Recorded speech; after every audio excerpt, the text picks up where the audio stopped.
हरे कृष्णा। जो भी ये दर्शक इस वीडियो को देख रहे हैं उन सभी दर्शकों को पद्मिनी एकादशी अधिक मास की पद्मिनी एकादशी की हार्दिक शुभकामनाएं। तो ये देखिए 25 नंबर की यहाँ पे अधिक मास की पद्मिनी एकादशी की कथा जो आप मेरे साथ श्रवण करेंगे।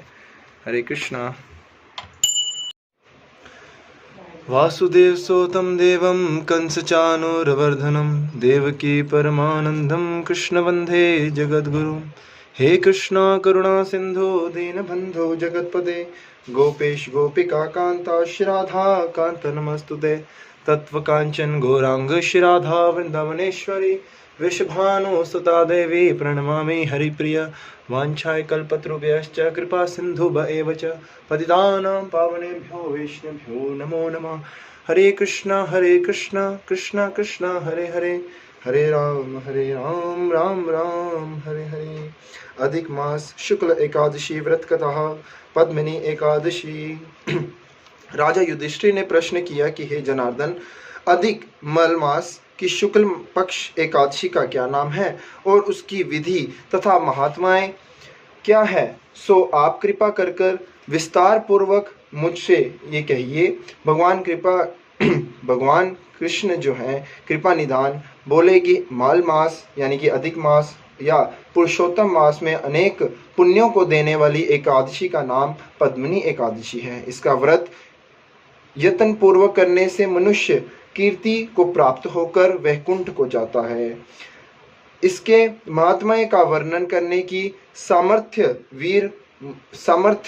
वीर मुखों वाले ब्रह्मा में भी नहीं है। पूर्व काल में ब्रह्मा ने पापों के समूह को नष्ट करने वाले इस व्रत का महात्म्य नारद जी से कहा था। श्री कृष्ण जी के वचन सुनकर राजा युधिष्ठिर ने अत्यंत प्रसन्नता के साथ भगवान से कृपा कही कि इस एकादशी के व्रत की विधि मुझसे कहिए।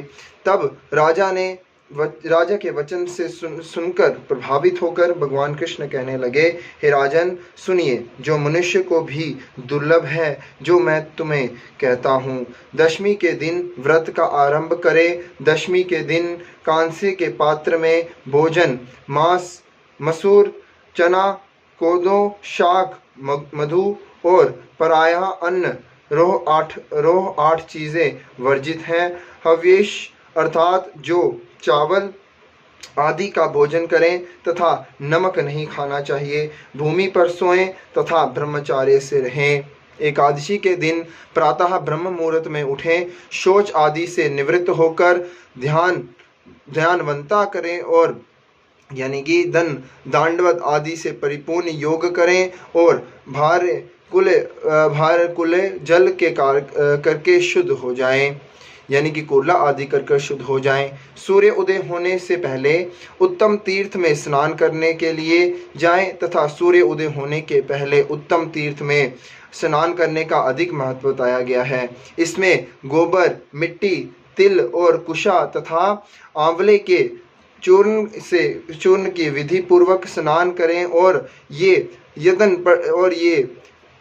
मंत्र पढ़े कि पितरी के तुमको शतक बाहु रूप बारह भगवान ने उठाया है। ब्रह्मा जी ने तुमको दिया है और कश्यप मुनि से अभिमंत्रित की गई हो। मेरे नेत्रों बालों और सारे शरीर में लगकर भगवान की पूजा के लिए मुझे शुद्ध कर दो। हे पृथ्वी के, मैं तुमको बारंबार नमस्कार करता हूँ तथा समस्त औषधियों से उत्पन्न और गो के उदर में स्थित पृथ्वी को पवित्र करने वाला गोबर मुझको पवित्र करें। ब्रह्मा के थूक में उत्पन्न होने वाली तथा सारे भुवन को पवित्र करने वाली धात्री को नमस्कार है। तुम्हारे स्पर्श से मेरे शरीर पवित्र हो जाता है। हे शंख चक्र गदाधरी देवता श्री विष्णु भगवान, आप मुझको अपने तीर्थ व स्नान की आज्ञा दीजिए। इस प्रकार कहकर वरुण के मंत्र को पढ़ता हुआ गंगा आदि तीर्थों को स्मरण कर जलाशय में विधि पूर्वक स्नान करें और मुख, पीठ, हृदय तथा शरीर का खूब अच्छी तरह मार्जन करें। सुंदर, स्वच्छ, फटा हुआ ना हो ऐसा श्वेत वस्त्र धारण कर विष्णु भगवान का पूजन करें तो बड़े से बड़ा पाप नष्ट हो जाता है। फिर संध्या तर्पण आदि अपना नित्य नियम करके विष्णु भगवान के मंदिर में जाकर उनकी पूजा करें। स्वर्ण के बने हुए राधिका के सहित कृष्ण और पार्वती सहित भगवान शिव का पूजन करें। कलश के ऊपर तांबे या मिट्टी के पात्र में देवता की मूर्ति रखें। स्वर्ण अथवा चांदी की विष्णु भगवान की मूर्ति स्थापित करके भगवान का पूजन करें।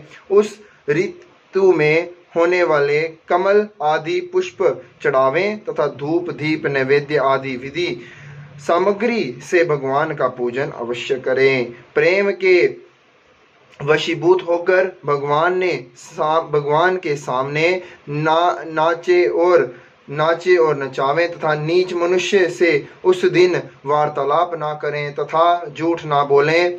रजस्वला स्त्री का स्पर्श ना करें, गुरु की निंदा ना करें। इस दिन पुराणादि की कथा सुननी चाहिए। इस एकादशी को जल भी नहीं पीना चाहिए। यदि ना रहा जाए तो केवल जल पान कर लेवें। यदि शक्ति ना हो तो फलाहार कर लेवें। रात्रि को भगवान का कीर्तन आदि कर कर जागरण करें। समस्त रात्रि पूजन करना चाहिए। प्रथम पहर की पूजा में नारियल, दूसरे प्रहर की में बिल्व का फल तथा तीसरे में सीताफल और चौथे पहर में सुपारी तथा नारंगी अर्पण करनी चाहिए। प्रथम प्रहर का पूजन करने से अग्निष्टोम यज्ञ का फल प्राप्त होता है। दूसरे पहर में वाजपेय यज्ञ का और तीसरे पहर में अश्वमेध यज्ञ का फल प्राप्त होता है। दूसरे पहर में वाजपेय यज्ञ का, तीसरे पहर में अश्वमेध यज्ञ और चौथे पहर में पूजन तथा जागरण से राजसूय यज्ञ का फल प्राप्त हो जाता है। इस व्रत से बढ़कर कोई यज्ञ आदि नहीं, विद्या या पुण्य आदि नहीं है। जिसने इस एकादशी का व्रत किया उसने पृथ्वी के सारे तीर्थ और क्षेत्रों का दर्शन व स्नान कर लिया। इस प्रकार सूर्योदय तक जागे और सूर्य के उदय होने पर उत्तम तीर्थ में जाकर स्नान करें तथा विधि पूर्वक भगवान का पूजन करें।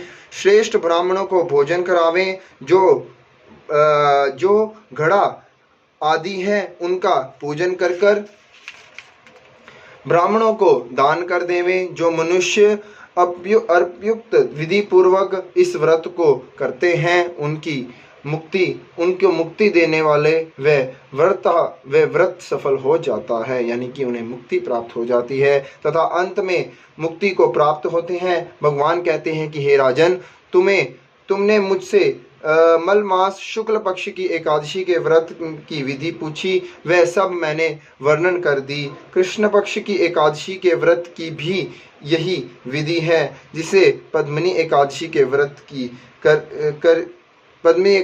व्रत को कर लिया मानो उसने सब व्रतों को कर लिया है। जिसने पद्मिनी एकादशी के व्रत को कर लिया उसने मानो सभी व्रत को कर लिया है। और अब इस पद्मिनी एकादशी की मनोहर कथा तुमसे कहता हूँ। एक समय कार्तिक वीर्य ने रावण को बंदी गृह में बांध कर रखा था।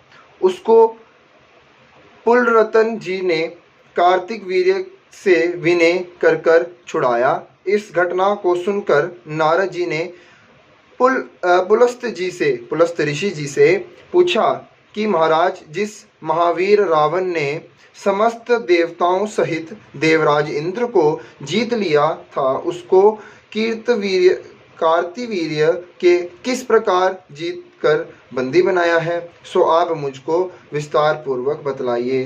तब पुलस्त ऋषि जी कहने लगे कि हे नारद, सुना, पहले आप कार्तिवीर्य की उत्पत्ति का वृतांत सुनिए, फिर ये प्रश्न कीजिए। पूर्व काल में त्रेता युग में है ये नामक राजा के वंश में कृतवीर्य नाम का राजा महिष्वतीपुरी में राज्य करता था।